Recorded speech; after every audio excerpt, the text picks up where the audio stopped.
Our next speaker is Alana Jackson from Southern Methodist University.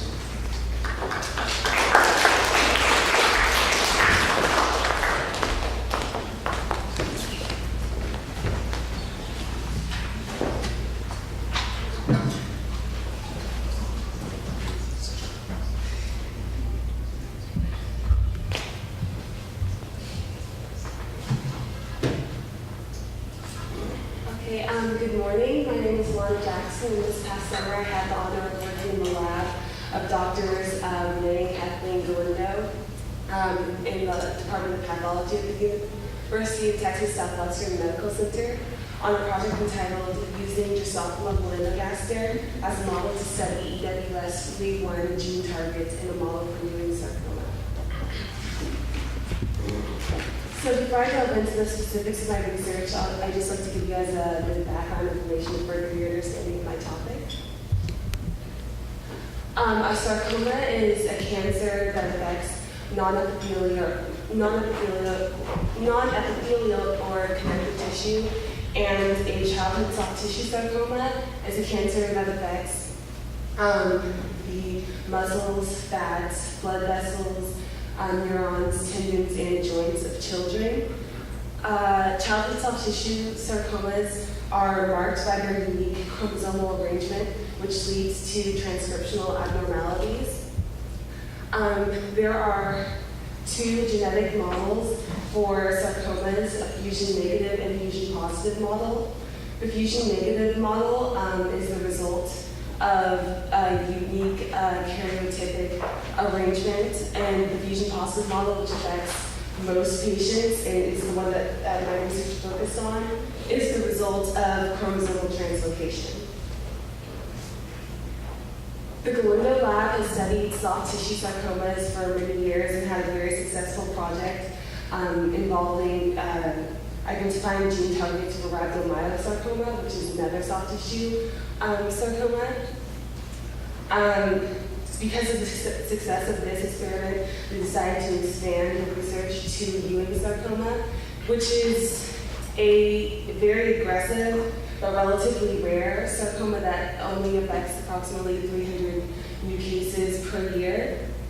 Ewing sarcoma is caused by the fusion of the EWS gene on chromosome 22 and the FLE1 gene on chromosome 11. This model illustrates how the fusion of the EWSR1 on chromosome 22 and the FLE1 from chromosome 11 results in the EWS FLE1 transgene, causing the sarcoma. As you can see, the transactivation domain is preserved during the fusion from the EWSR1 with the addition of the FLE1 using the ETS domain binding site.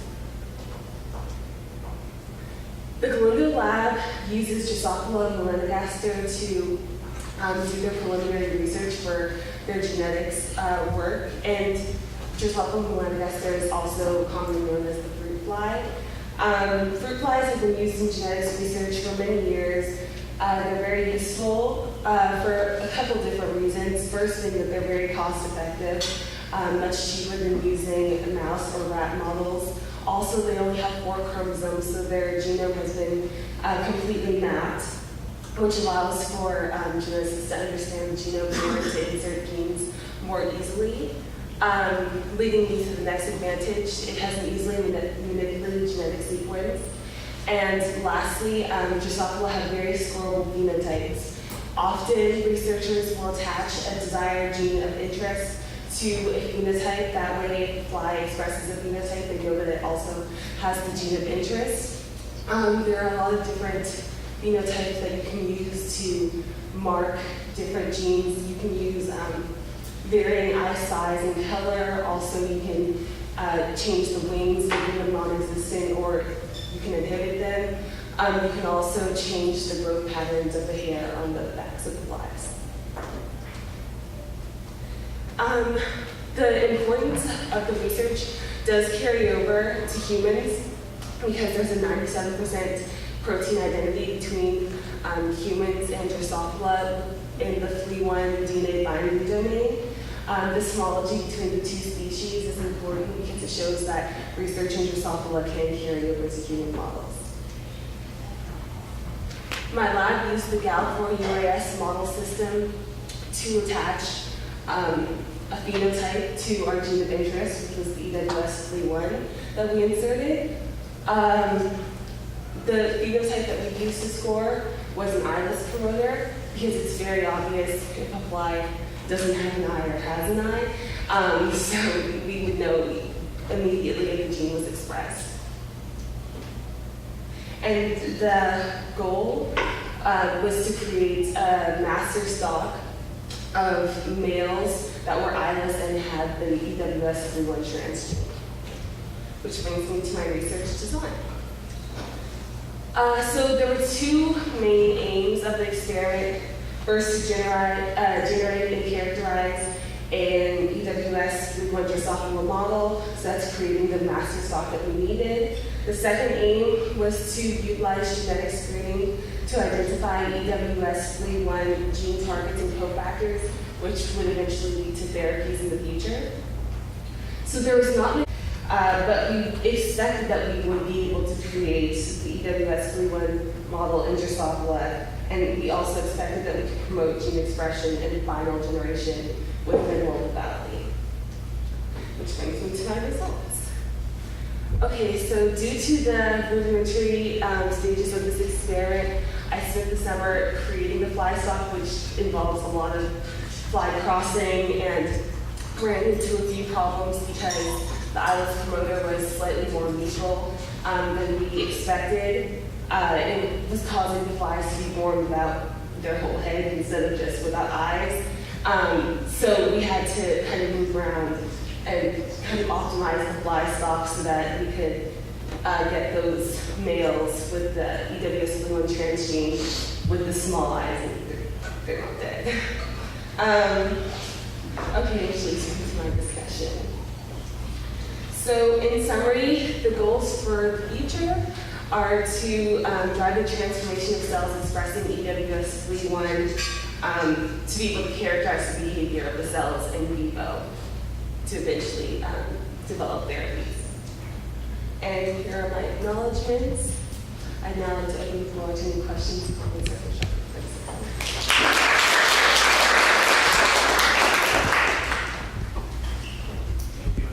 I was wondering if there's a standard protocol to where you get towards insert genes into a genome. Because in chemically, usually before we add any type of functional group to a molecule, we add different kind of inactive functional groups to see if it still has activity. So I was wondering if there's an analogous method in inserting genes into a model organism. Unfortunately, that part of the project was done before I came, and I don't completely understand how it works reluctantly, but all I know is that we use the Gal4 to insert it into the genome. I'm not sure the methodology of that. So do you think it's because it got put into the wrong area? Yeah, we had to move it around. And do you have any type of, maybe for yourself, how would you change the experiment around? I think we probably should have used a different phenotype to express. Usually like a wingless phenotype is a lot less lethal.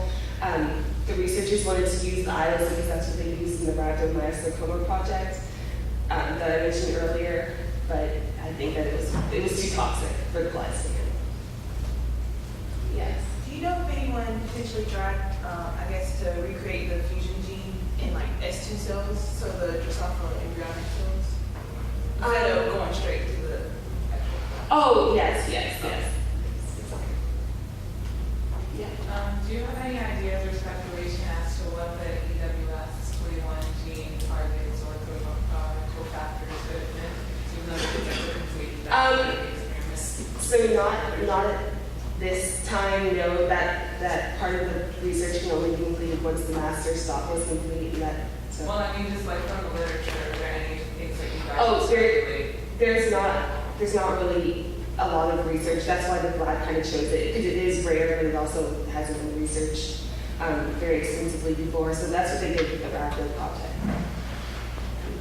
It's kind of a headliner. Sorry.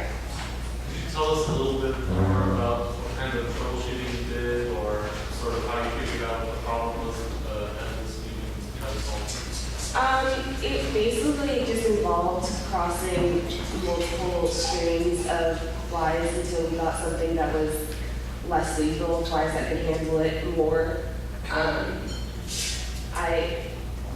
not 100% in how that happened. It was more just the busy work of it. Sorry.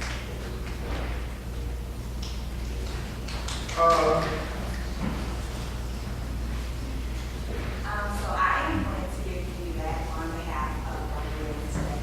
I thought your presentation was really good in terms of the material that you presented, and I thought your rise and all your talk was really good as well. But I thought that you could probably use a little help with using and a lot. And the only way to really break out that system is to practice in front of your friends and have them call you on it every time you use that word. That's how you get out of using that.